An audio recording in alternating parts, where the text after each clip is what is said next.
चलिए, तो आज का ये लास्ट टॉपिक होगा चैप्टर 4 का। ठीक है, तो टॉपिक का नाम है हाइड्रोजन बॉन्डिंग। ठीक है, चलिए हाइड्रोजन बॉन्ड, चलिए इसकी बात करते हैं। तो ऐसा था 1920 में आपका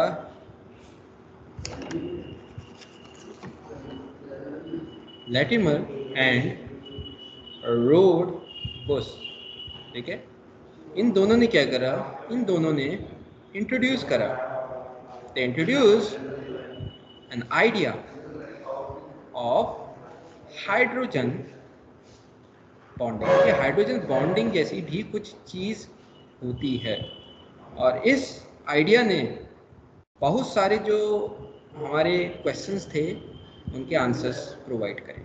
ठीक है, वो देखेंगे लेटर ऑन कौन कौन से हमारे क्वेश्चंस थे जिनका आंसर इस कंसेप्ट ने, हाइड्रोजन बॉन्डिंग ने प्रोवाइड किया। ठीक है, चलिए सो यहाँ पे एक इम्पॉर्टेंट चीज़ है, उन्होंने क्या बोला कि फॉर द फॉर्मेशन ऑफ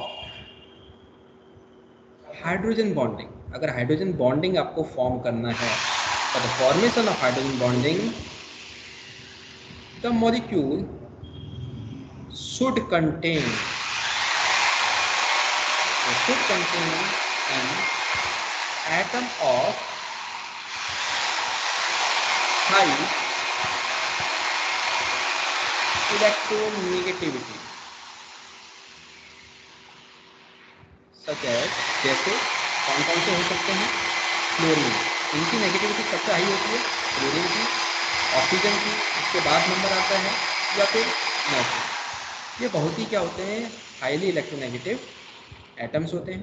तो अगर आपको हाइड्रोजन बॉन्डिंग का फॉर्मेशन करना है तो molecule should contain an atom of high electronegativity, जैसे फ्लोरीन, ऑक्सीजन, या फिर एन हो सकता है, and they should be bonded to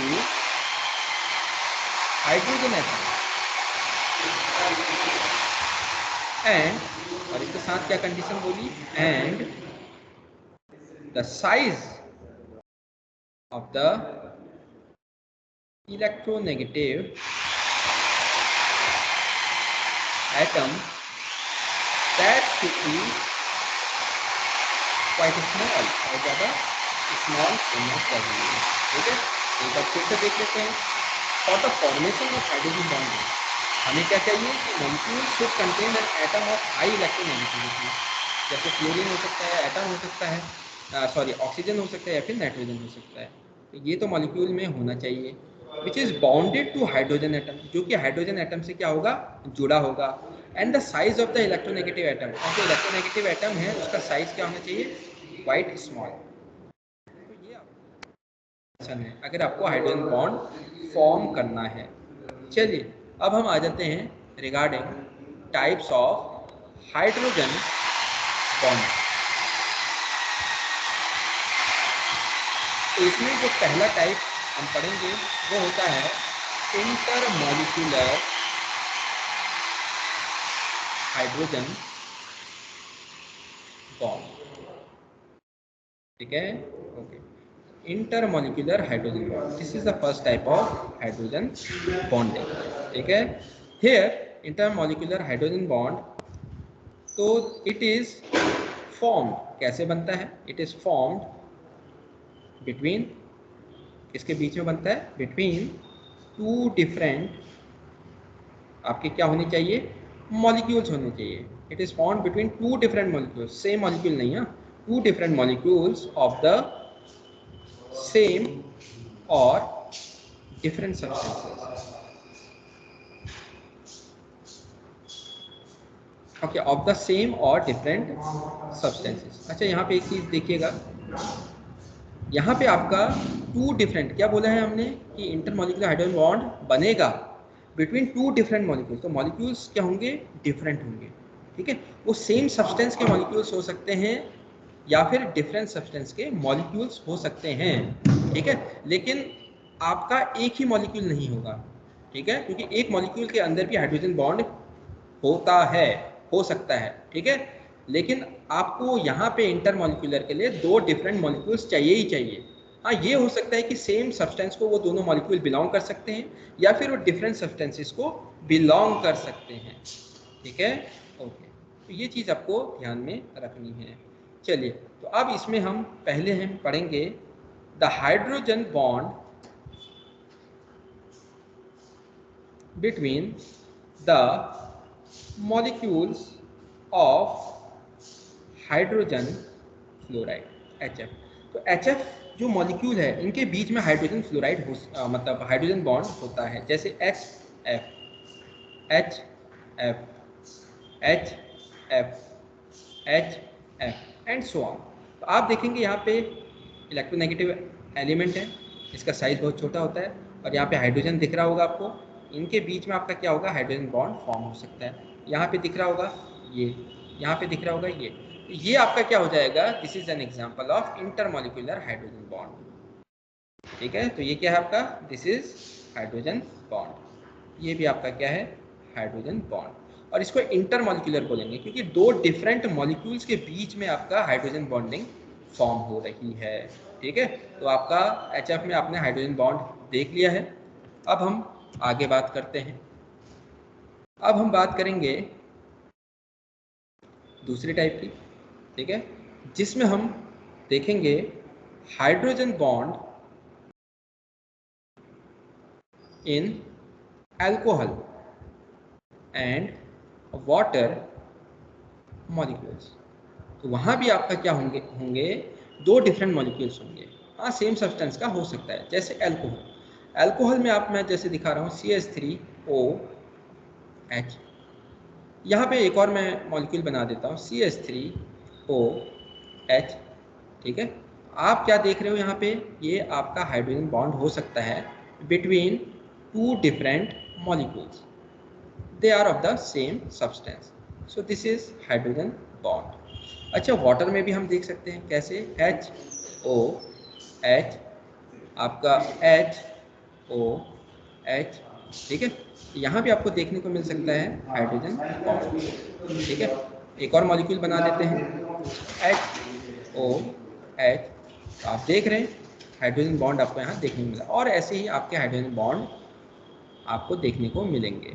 ठीक है, तो आपको दिख रहा होगा ये बहुत ज़्यादा क्या है, इलेक्ट्रोनेगेटिव एलिमेंट है, हाइड्रोजन है, और हाइड्रोजन बॉन्ड इस तरीके से फॉर्म हो रहा है between two molecules of the same substance. ठीक है, अलग अलग मॉलिक्यूल्स भी हो सकते हैं।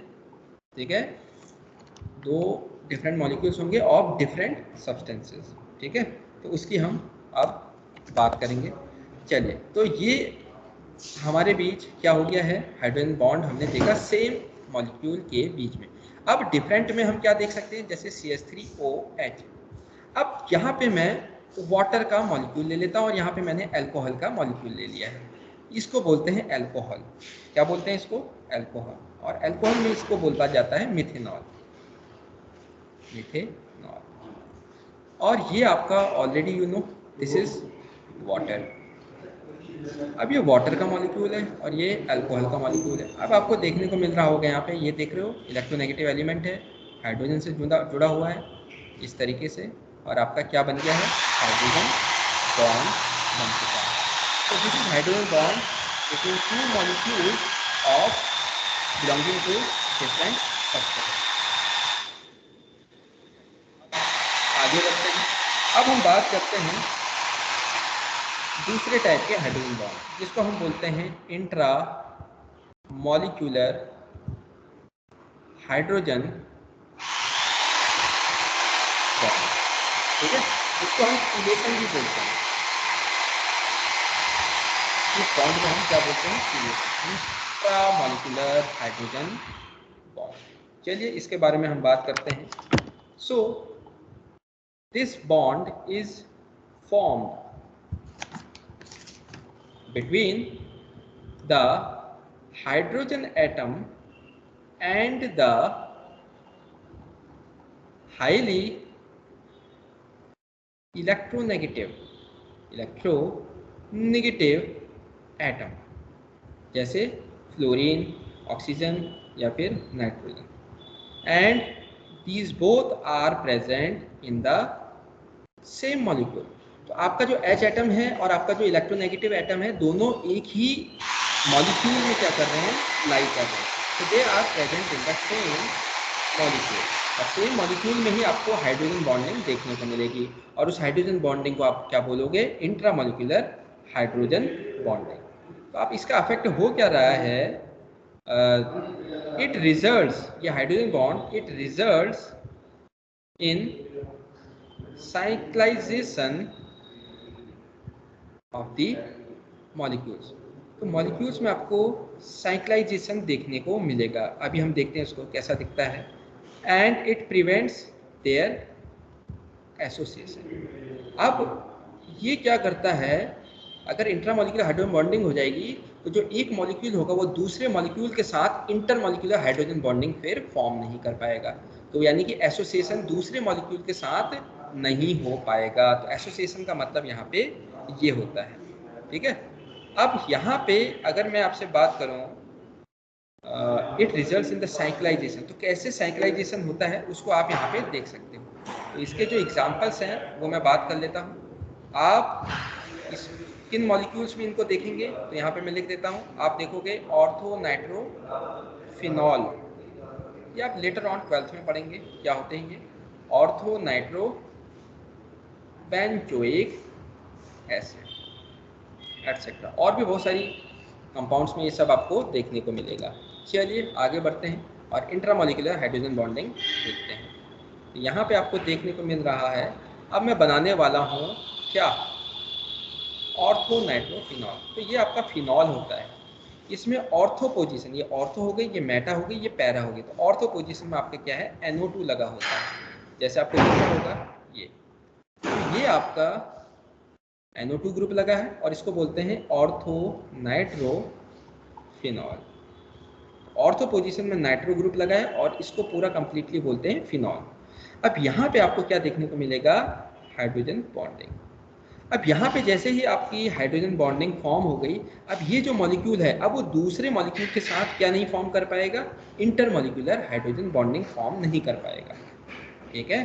चलिए अब एक और कंपाउंड का हम एग्जांपल ले लेते हैं, और वो कंपाउंड कौन सा है, वो कंपाउंड है आपका ऑर्थो नाइट्रो बेंजोइक एसिड। तो ऑर्थो पोजीशन में आपका अगेन वही नाइट्रो ग्रुप लगा हुआ है, और ये आपका जो है ना बेंजीन के ऊपर COH, इसको हम बोलते हैं बेंजोइक एसिड। तो this is known as ortho nitro benzoic acid. यहाँ भी आपको क्या देखने को मिलेगा, हाइड्रोजन बॉन्ड दिख रहा है आपको, ये इलेक्ट्रोनेगेटिव है एलिमेंट, सेम मॉलिक्यूल में प्रेजेंट है, और ये हाइड्रोजन भी सेम मॉलिक्यूल में प्रेजेंट है। इस तरीके से आपका इंट्रामॉलिक्यूलर हाइड्रोजन बॉन्डिंग देखने को मिल रही है। और भी जगह ये देखने को मिल सकता है, जैसे यहाँ पे बना रहा हूँ मैं, ये है, यहाँ पे आपका CHO और यहाँ पे आपका OH, ठीक है। और इस कंपाउंड को हम बोलते हैं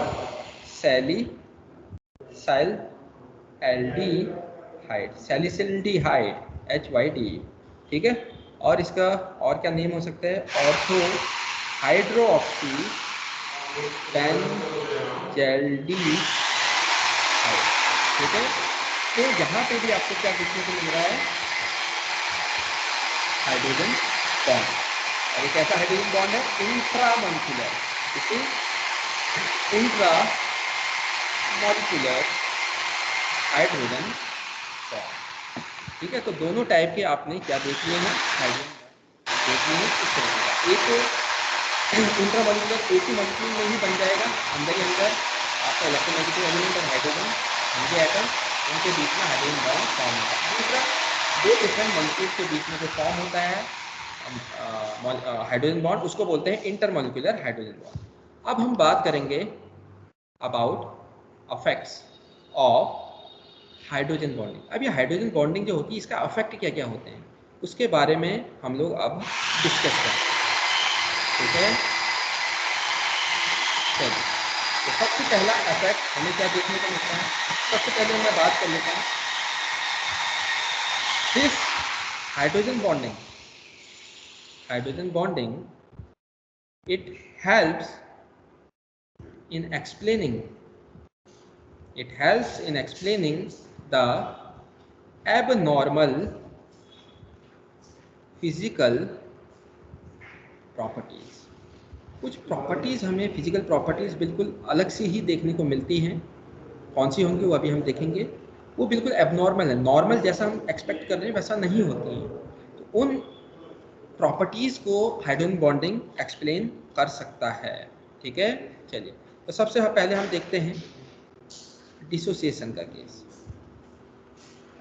डिसोसिएशन, तो यहाँ पे मैं बात करूँगा जैसे इन एक्वस सॉल्यूशन।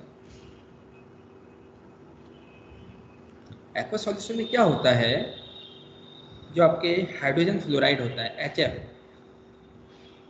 ये डिसोसिएट्स हो जाता है एंड गिव्स डाईफ्लोरोफ्लोराइड आयन। अब ये बहुत इंपॉर्टेंट, इसको समझिएगा, डाईफ्लोराइड आयन। ठीक है, कौन सा आयन दे रहा है, HF2 नेगेटिव। तो ये समझ में नहीं आ रहा था कि ये आयन आ कहाँ से रहा है। आपके पास तो HF है ना, हाइड्रोजन फ्लोराइड है, आपका हाइड्रोजन फ्लोराइड है। एक्वस सॉल्यूशन में अगर आप हाइड्रोजन फ्लोराइड को डालेंगे तो आपको कौन से आयंस मिलेंगे, आपको मिलेंगे H positive and F negative. तो आपके पास ये HF2 नेगेटिव, ये डाईफ्लोराइड आयन आया कहाँ से, अब ये क्वेश्चन है। तो क्या देखा गया, हाइड्रोजन बॉन्डिंग जब हमने इसको कंसीडर करा तो आपको क्या देखने को मिला, आपको देखने को मिला कि ओके इनके बीच में हाइड्रोजन बॉन्ड है, आपने ये माना। फिर उसके बाद अगर आप हीट वगैरह प्रोवाइड करते हैं, क्या हो सकता है, लेट से ये बॉन्ड ब्रेक हो गया और ये बॉन्ड ब्रेक हो गया। अगर ऐसा केस होता है तो आपको यहाँ पे क्या मिल जाएगा, आपको यहाँ पे HF2 नेगेटिव, इस तरीके का। लेट से यहाँ पे बॉन्ड ब्रेक नहीं हुआ, ये बॉन्ड ही नहीं बना है। लेट से आपके ये दो मॉलिक्यूल्स हैं, यहाँ पे आपका क्या हुआ है, ये बॉन्ड आपका ब्रेक हो गया। यहाँ पे एक H पॉजिटिव बनेगा और दूसरा HF2 नेगेटिव बनेगा। इस तरीके से ये डाईफ्लोराइड आयन आपका सॉल्यूशन में आपको देखने को मिला है। और जब ये आपका आयन बना है तो ये आयन एक कंपाउंड को, आयनिक कंपाउंड को फॉर्म करता है, that is K positive HF2 negative, और उसको क्या लिख सकते हो, KHF2।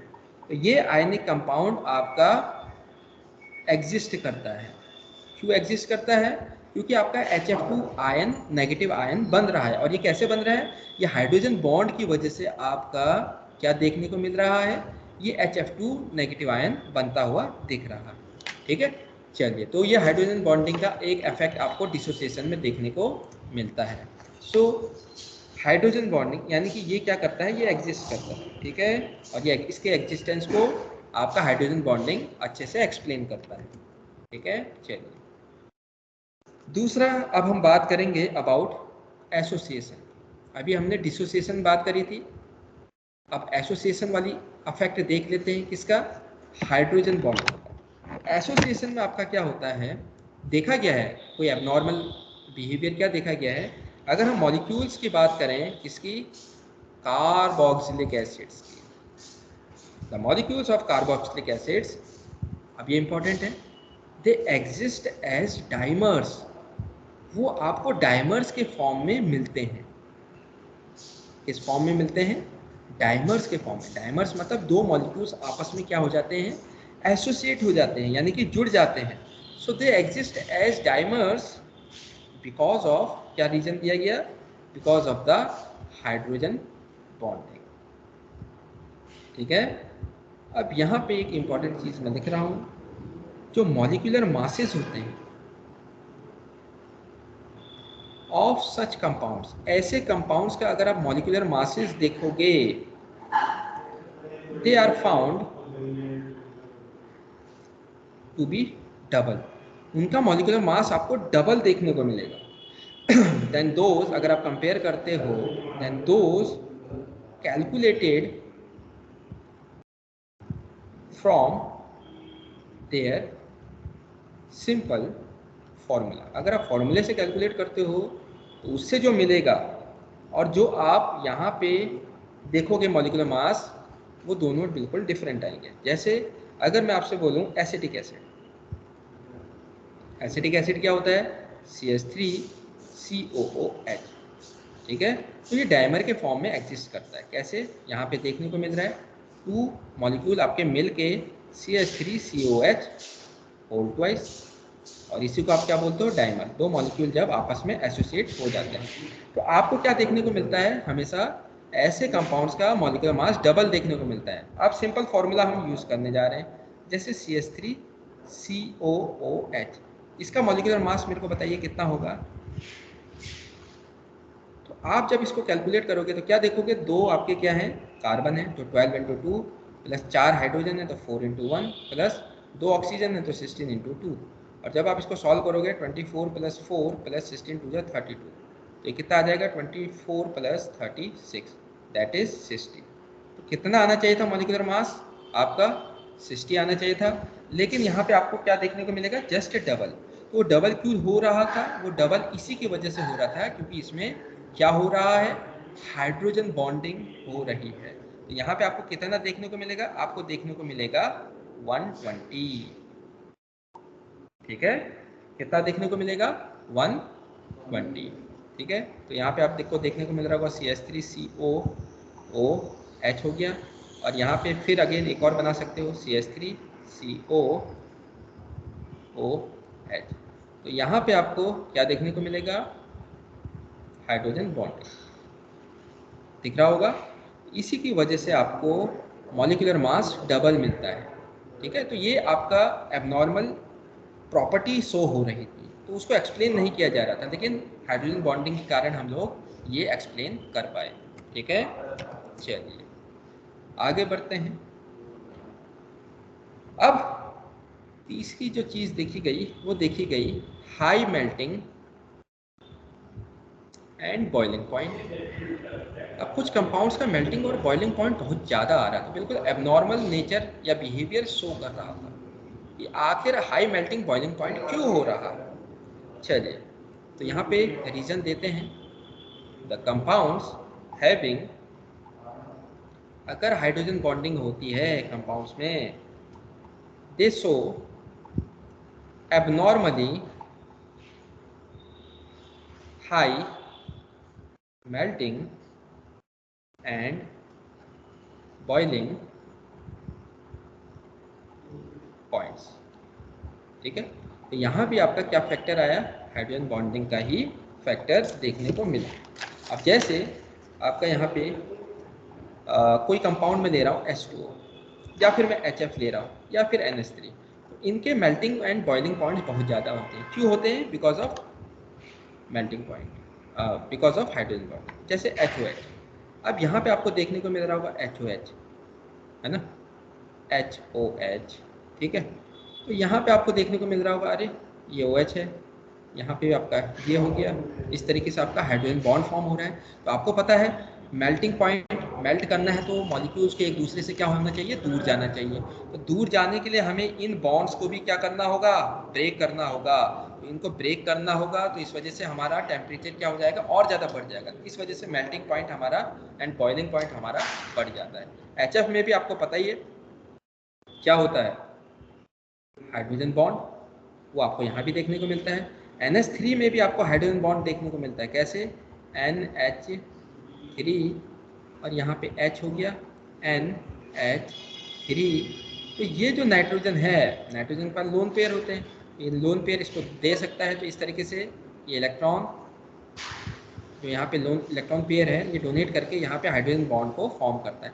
तो क्योंकि इनके पास ये इस तरीके से हाइड्रोजन बॉन्ड बने हैं, तो इस वजह से मॉलिक्यूल्स को अगर आपको अलग करना है तो इन बॉन्ड्स को भी आपको ब्रेक करना पड़ेगा। तो इस वजह से कंपाउंड्स में आपको high melting and boiling point देखने को मिलता है, ठीक है। ओके, अब हम आगे बात करते हैं। अब हम बात करेंगे सॉल्युबिलिटी की। चलिए, अब सॉल्युबिलिटी में भी हाइड्रोजन बॉन्डिंग का इफेक्ट देखा जाता है, ठीक है। तो बात करते हैं, the compound which can form hydrogen bonds. तो जो कंपाउंड्स हाइड्रोजन बॉन्ड आपके फॉर्म कर सकते हैं, किसके साथ, with the covalent molecules, they are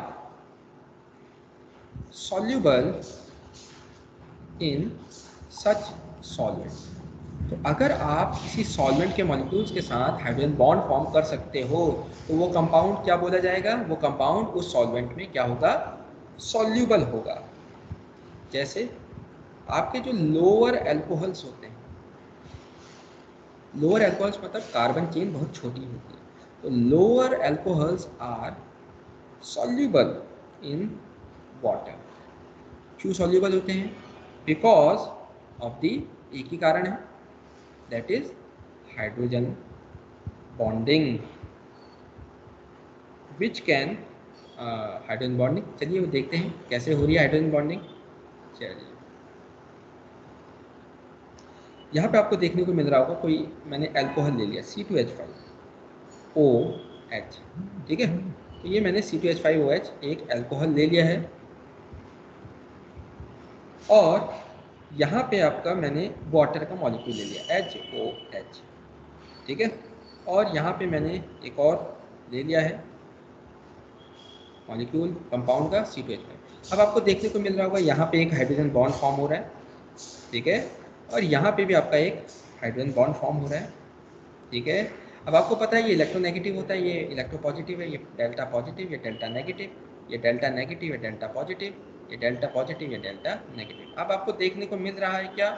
ये नेगेटिव, ये पॉजिटिव आपस में एक बॉन्ड फॉर्म करेंगे, यहाँ नेगेटिव पॉजिटिव आपस में बॉन्ड फॉर्म करते हैं। तो इस तरीके से आपको हाइड्रोजन बॉन्डिंग देखने को मिल रही है। अब हाइड्रोजन बॉन्डिंग देखने को मिल रही है तो बॉन्डिंग बनने के कारण ये क्या होगा? सॉल्यूबल होगा।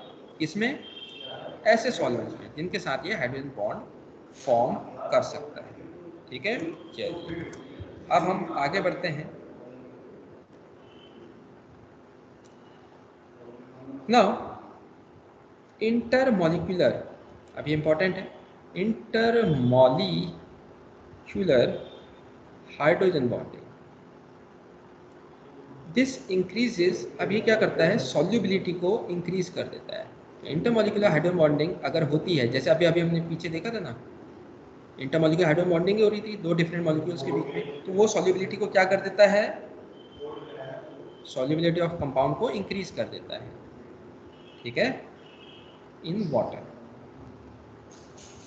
अब ये इंपॉर्टेंट लाइन आ रही है, वाइल इंट्रामॉलिक्यूलर, अगर मैं इंट्रामॉलिक्यूलर की बात करूं, इंट्रामॉलिक्यूलर हाइड्रोजन बॉन्डिंग ये क्या करेगा? It decrease. अब ये डिक्रीज क्यों करेगा? क्योंकि एक मॉलिक्यूल के अंदर ही आपकी हाइड्रोजन बॉन्डिंग हो जाएगी। अब उसके पास अवेलेबल ही नहीं है एटम्स की वो दूसरे मॉलिक्यूल के साथ क्या कर सके? इंटरमॉलिक्यूलर हाइड्रोजन बॉन्डिंग में इन्वॉल्व हो सके या वाटर मॉलिक्यूल्स के साथ हाइड्रोजन बॉन्डिंग फॉर्म कर सके। तो आपको पता ही है, जैसे आपका ये है ऑर्थोनाइट्रोफिनॉल, यही हमने देखा था थोड़ी देर पहले, ठीक है। यहाँ पे आपका क्या फॉर्म हो रहा है? Hydrogen bond. अब क्योंकि यहाँ पे आपका अवेलेबल ही नहीं है एटम्स की वो दूसरे मॉलिक्यूल के साथ या वाटर के मॉलिक्यूल के साथ क्या फॉर्म कर सके? Hydrogen bonding. जब ये फॉर्म ही नहीं हो पा रहे हैं, हाइड्रोजन बॉन्ड ही नहीं बना पा रहे हैं, तो इसका मतलब ये क्या हो गए? These become less soluble in water, ठीक है। तो सॉल्यूबल होंगे लेकिन लेस सॉल्यूबल होंगे। जिस मतलब जिस जैसा आपका इंटरमॉलिक्यूलर हाइड्रोजन बॉन्डिंग बन रहा है ना, जो कंपाउंड्स बना रहे हैं वो ज़्यादा सॉल्यूबल होंगे compare to intramolecular hydrogen bonding, ठीक है। अगर कंपाउंड में होती है तो वो सॉल्युबिलिटी को क्या कर देगा? डिक्रीज कर देगा, ठीक है। चलिए अब यहाँ पे देखिए, ये मैंने एक एग्जांपल दिया जहाँ पे क्या हो रहा है? इंट्रामॉलिक्यूलर हाइड्रोजन बॉन्डिंग देखने को मिल रहा है। लेकिन अगर क्या हो, इस मॉलिक्यूल में OH यहाँ पे लगा है और ये NO2 ग्रुप पैरा पोजीशन में लगा है, ortho Meta para, para position मतलब इतना दूर, तो यहाँ पे आपको क्या देखने को मिलेगा? Intramolecular hydrogen bonding, intermolecular hydrogen bonding between इसका मॉलिक्यूल एंड वाटर का मॉलिक्यूल, ठीक है। तो हम कैसे कर सकते हैं? इस तरीके से दिखा सकते हैं, O दिखाना पड़ेगा हमें, this is O, this is H और यहाँ पे HOH। तो देखा गया है इसका ऑक्सीजन और इसके हाइड्रोजन के बीच में इंटरमॉलिक्यूलर हाइड्रोजन बॉन्डिंग का फॉर्मेशन होता है, ठीक है। इसको बोलते हैं पैरा नाइट्रोफिनॉल। तो यहाँ पे तो आपको ये सॉल्यूबल होगा, लेकिन ऑर्थो नाइट्रोफिनॉल हम क्या बोलेंगे? ये सॉल्यूबल नहीं होगा क्योंकि यहाँ पे इंट्रामॉलिक्यूलर हाइड्रोजन बॉन्डिंग इन्वॉल्व है, कौन सी बॉन्डिंग है? Intra molecular hydrogen bonding involve है। चल, तो यहाँ पे हम क्या लिख सकते हैं? This is soluble in water. और इसके बारे में क्या बोलेंगे? ये सॉल्यूबल तो होगा लेकिन बहुत ही कम, स्पेरिंगली सॉल्यूबल इन वाटर। ठीक है, दोनों में ये डिफरेंस होगा। चलिए आगे अब बढ़ते हैं। अब इंपॉर्टेंट चीज है, as the compounds, next point, as the compounds involving hydrogen bonding, compounds में हाइड्रोजन बॉन्डिंग हो रही है बिटवीन डिफरेंट मॉलिक्यूल्स। ठीक है, तो यहाँ पे कौन सी टाइप की हाइड्रोजन बॉन्डिंग होगी? Intermolecular hydrogen bonding. ठीक है, सो क्या बोला जाएगा? They have higher boiling points. उनका बॉइलिंग पॉइंट क्या होता है? बहुत ज़्यादा होता है। ऑब्वियस सी बात है, इंटरमॉलिक्यूलर हाइड्रोजन बॉन्डिंग होगा, उन बॉन्ड्स को भी तो आपको ब्रेक करना होगा, और ब्रेक करना होगा तो बॉइलिंग पॉइंट्स आपका बढ़ जाता है। अब ये बहुत इंपॉर्टेंट लाइन है, so they have higher boiling point, so they are less, क्या बोलेंगे? They are less volatile. अब देखिए वोलेटाइल क्या होता है? वोलेटाइल होता है विच आपका जो किस में कन्वर्ट हो जाते हैं? वेपर। वोलेटाइल मतलब विच कन्वर्ट्स इनटू वेपर। तो लेस वोलेटाइल का मतलब जो वेपर में बहुत आसानी से कन्वर्ट नहीं हो पाते हैं। अब देखो बॉइलिंग पॉइंट ही आपका बढ़ गया है, तो इसका मतलब वेपर्स बहुत देर में बनेंगे, बहुत ज़्यादा टेम्परेचर आपका चाहिए, तो इसलिए हम कह सकते हैं दे आर लेस वोलेटाइल। अगर आपका कौन से टाइप की हाइड्रोजन बॉन्डिंग है? Intermolecular hydrogen bonding. चलिए नेक्स्ट पॉइंट को डिस्कस करते हैं, that is the substances which contain hydrogen bonding. अब जो सब्सटेंसेस में हाइड्रोजन बॉन्डिंग होती है, दे हैव हायर विस्कोसिटी। तो देखा गया है जिनमें हाइड्रोजन बॉन्डिंग ज़्यादा होगी उनमें आपका क्या होगा? विस्कोसिटी ज़्यादा होगी, and they also have high surface tension. तो वहाँ पे सरफेस टेंशन भी आपको ज़्यादा मिलेगा और विस्कोसिटी भी आपको ज़्यादा देखने को मिलेगी। ठीक है, चलिए अब एक लास्ट पॉइंट रह गया है, उसके बाद हमारा ये चैप्टर कंप्लीट हो जाएगा। ठीक है, चलिए अब नेक्स्ट पॉइंट जो है जिसमें हम हाइड्रोजन बॉन्डिंग का इफेक्ट देखने जा रहे हैं, नेक्स्ट पॉइंट है the explanation of lower density of ice. तो आइस की क्या होती है? डेंसिटी कम होती है। किससे कम होती है? वाटर से। तो जनरली आपको आपको ये पता है कि जो लिक्विड होता है उसकी डेंसिटी क्या होती है? कम होती है। सॉलिड की डेंसिटी ज़्यादा होगी क्योंकि उसमें मॉलिक्यूल्स ज़्यादा होते हैं। लेकिन क्या देखा गया है, वाटर और आइस के केस में आइस की डेंसिटी जो कि सॉलिड है उसकी डेंसिटी कम होती है कंपेयर टू वाटर। एंड जो डेंसिटी अगर आप बात करेंगे वाटर की, the maximum density of water वो कहाँ पे होती है? It is at 277 kelvin. मतलब 4 डिग्री सेल्सियस में आपका जो वाटर होता है उसकी डेंसिटी सबसे मैक्सिमम होती है। ठीक है, चलिए तो इसको हम, तो सबसे पहले एक बार देख लीजिए लोअर डेंसिटी आइस की क्यों होती है वाटर के कंपैरिजन में, और दूसरी वाटर का जो मैक्सिमम डेंसिटी होती है वो आपको सिर्फ 4 डिग्री सेल्सियस में ही मिलेगा। उससे पहले भी डेंसिटी कम होगी, उसके ऊपर टेम्परेचर में भी डेंसिटी क्या होगी? कम होगी। सिर्फ 4 डिग्री सेल्सियस या 277 केल्विन में ही आपको वाटर का मैक्सिमम डेंसिटी देखने को मिलेगी।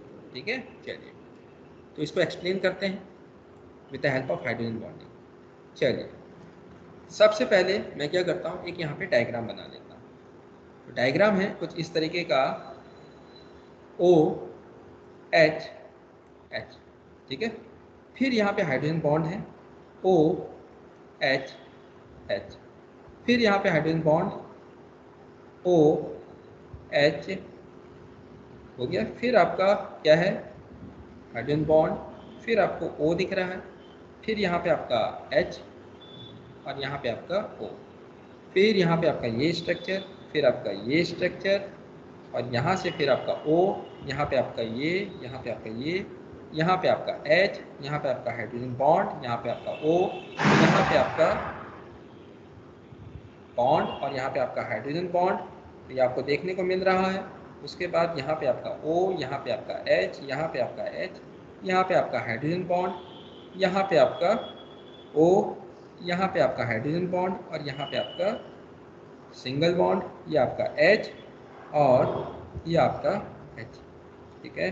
और इसी तरीके से आपका एक स्ट्रक्चर डेवलप हो रहा है between various molecules of water, ठीक है।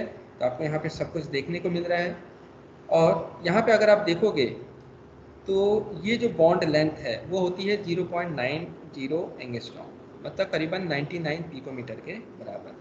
और यहाँ पे आप देखोगे कौन सा बॉन्ड, ये वाला बॉन्ड, इसकी जो लेंथ होती है 1.77 एंगस्ट्रॉम, मतलब करीबन 177 पिकोमीटर के बराबर। अच्छा ये हम छूट गए ना मेरा 19, ठीक है, ओके। अब यहाँ पे हाइड्रोजन बॉन्ड की लेंथ क्या है, सिंगल बॉन्ड OH से क्या होगा, थोड़ा ज़्यादा ही होगा हाइड्रोजन बॉन्ड की लेंथ, आप देख सकते हैं यहाँ पे। अच्छा बाकी ये जो दिख रहा है ना आपको, ये है आपका वैकेंट स्पेस, यानी कि जब आपके हाइड्रोजन बॉन्ड बन रहे हैं, ठीक है, आइस में, तो इस तरीके से आपका टेट्राहेड्रली आपके वेरियस वाटर मॉलिक्यूल्स अरेंज होते हैं और आपका इस तरीके से वैकेंट स्पेस आपका बहुत सारा छूटा होता है। तो ये आपका क्या है, दिस इज योर फिगर, इस तरीके का फिगर है। अ केज लाइक, देख रहे हो इस तरीके से बिल्कुल केज बने हुए हैं, तो अ केज लाइक स्ट्रक्चर है ऑफ इसका वाटर, इसमें आइस में, आइस में इस तरीके का केज लाइक स्ट्रक्चर आपको देखने को मिलता है। कितना सारा वैकेंट स्पेस आपका होता है। और आपको पता है density equal to mass upon volume, अगर वॉल्यूम आपका बहुत बढ़ गया, देखो इतना सारा वैकेंट स्पेस, कम मॉलिक्यूल्स हैं यानी कि कम मास होगा, और वॉल्यूम ज़्यादा होगा, वॉल्यूम बढ़ेगा तो डेंसिटी क्या हो जाएगी, आपकी डेंसिटी आपकी घट जाएगी। तो यही कारण है सॉलिड होते हुए भी आइस में आपका क्या होता है, डेंसिटी कम होती है कंपेयर टू लिक्विड वाटर, ठीक है। चलिए तो यहाँ पे हम लिखते हैं कि in case of solid ice, अब सॉलिड आइस के केस में क्या होता है, हाइड्रोजन बॉन्डिंग होती है, अभी अभी आपने स्ट्रक्चर देखा। So it gives rise to a cage like structure. So it gives rise to a cage-like structure of water molecules. ठीक है, चलिए अब इससे होता क्या है, यहाँ पे each water molecule, हर water molecule जो होता है, it is linked होता है cage-like structure में, and it is linked tetrahedrally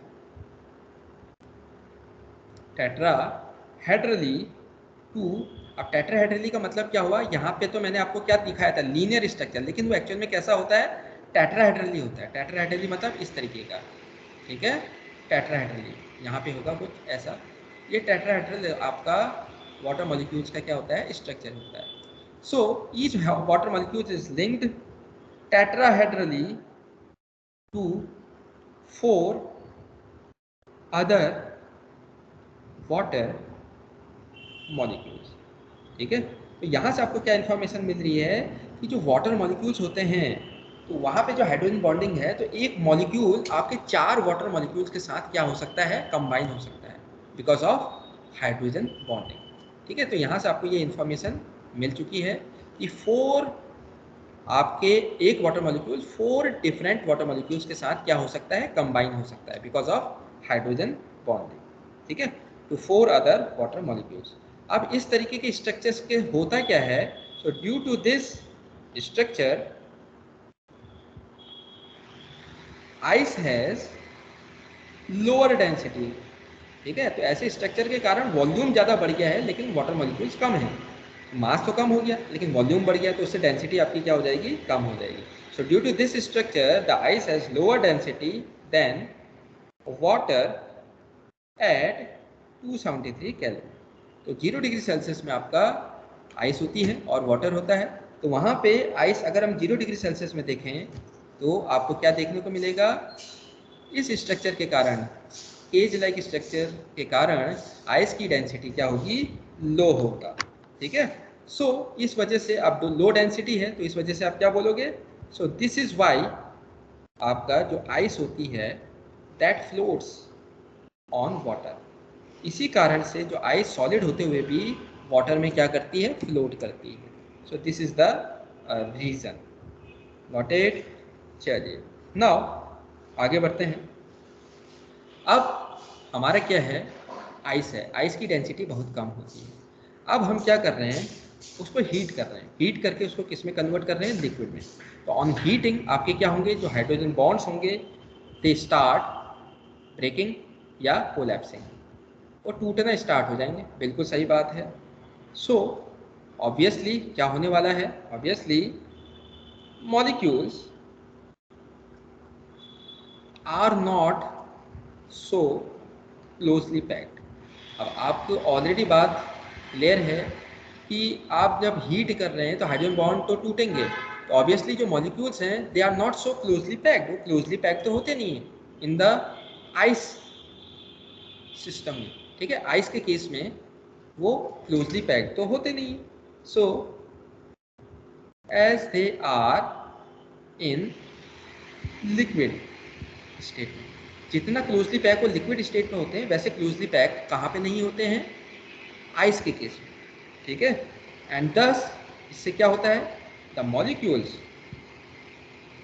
they start coming together. तो अब बॉन्ड्स ब्रेक हो गए, टूट गए हैं, अब वो क्या करेंगे, एक दूसरे को अप्रोच करेंगे, दे स्टार्ट कमिंग टुगेदर, ठीक है। चलिए अब वो पास पास आ रहे हैं, ठीक है। तो इससे होगा क्या, रिजल्टिंग इन डिक्रीज इन या डिक्रीज ऑफ वॉल्यूम, वॉल्यूम क्या हो जाएगा, डिक्रीज हो जाएगा, ठीक है, क्योंकि वो अब क्या होंगे, पास पास आ रहे होंगे। तो resulting in decrease of volume, और इसकी वजह से क्या होगा, इंक्रीज ऑफ डेंसिटी। तो डेंसिटी आपकी क्या हो रही है, आप बढ़ रही है। तो 0 डिग्री सेल्सियस के बाद आप टेम्परेचर बढ़ा रहे हो, धीरे धीरे क्या होंगे, मॉलिक्यूल्स आपके ब्रेक होने के बाद, हाइड्रोजन बॉन्ड ब्रेक होने के बाद पास पास आएंगे और उससे आपका डेंसिटी बढ़ रही होगी। तो इसको ध्यान में रखिए। अब ये डेंसिटी बढ़ती जाएगी बढ़ती जाएगी, तो यहाँ पे क्या देखा गया है, this goes on up to कब तक, 277 केल्विन, यानी कि 4 डिग्री सेल्सियस तक डेंसिटी आपकी बढ़ती जाएगी। आफ्टर दिस, अब इसके बाद क्या होता है, आफ्टर दिस टेम्परेचर कौन सा, 277 केल्विन, इसके बाद आपका क्या होगा, वॉल्यूम इंक्रीज होगा। अब वॉल्यूम क्यों इंक्रीज होगा, क्योंकि आप तो हीट कर रहे हो, तो हीट से क्या होगा, increase, there will be increase in volume. अभी तक तो वॉल्यूम डिक्रीज हो रहा था क्योंकि हाइड्रोजन बॉन्ड ब्रेक हो रहे हैं टेम्परेचर के कारण, उसके बाद इंक्रीज होगा volume due to expansion of the liquid. और आपको पता है अगर एक्सपेंशन होता है तो वॉल्यूम क्या होता है, बढ़ता है। तो लिक्विड का टेम्परेचर के साथ क्या होगा, फिर 4 डिग्री सेल्सियस के बाद या 277 केल्विन के बाद एक्सपेंशन होगा, एक्सपेंशन से वॉल्यूम बढ़ना स्टार्ट हो जाएगा, और वॉल्यूम बढ़ेगा तो क्या होगा, फिर डेंसिटी डिक्रीज होगी। तो due to expansion of the liquid, ठीक है, volume due to expansion of the liquid water, and this becomes, अब एक तरफ तो मॉलिक्यूल्स पास आ रहे हैं और दूसरी तरफ धीरे धीरे फिर एक्सपेंशन होने लग रहा है, तो this expansion becomes more than the, इससे ज़्यादा हो जाएगा, than the decrease in volume due to breaking of hydrogen bonds, ठीक है। चलिए तो अब ये ज़्यादा हो गया एक्सपेंशन, तो इसका मतलब एक्सपेंशन होने वाला होगा तो डेंसिटी क्या हो जाएगी, डिक्रीज होगी, ठीक है। देयरफॉर आप क्या बोलोगे, आफ्टर 277 केल्विन आपका नेट क्या होगा, there is net increase of volume. एक तरफ तो घट रहा है, दूसरी तरफ बढ़ रहा है, तो जो नेट होगा there is net increase of volume on heating. Heating के कारण नेट आपका वॉल्यूम क्या होगा, बढ़ रहा है। तो इसका मतलब डेंसिटी फिर 4 डिग्री सेल्सियस के बाद क्या होना स्टार्ट हो जाएगी, कम होना स्टार्ट हो जाएगी। ठीक है, तो ऑन हीटिंग, तो विच मीन्स इसका मतलब क्या हो गया, there is decrease in density, density कम होगा। तो हेंस आप लोग क्या बोल सकते हो, hence you can say that density of water is maximum at 277 kelvin, जिसको आप क्या बोल सकते हो, 4 डिग्री सेल्सियस। तो आपसे याद रखिएगा 4 डिग्री सेल्सियस में ही लिक्विड वाटर की डेंसिटी सबसे ज़्यादा मैक्सिमम होती है। ठीक है, तो यहाँ पे आपका ये टॉपिक का एंड होता है और इसी के साथ आपका एंड होता है इस चैप्टर का भी। ठीक है, चलिए आज के लिए इतना ही, बाकी नेक्स्ट लेक्चर में कंटिन्यू करते हैं। बाकी कल टेस्ट है आप लोगों का। ठीक है।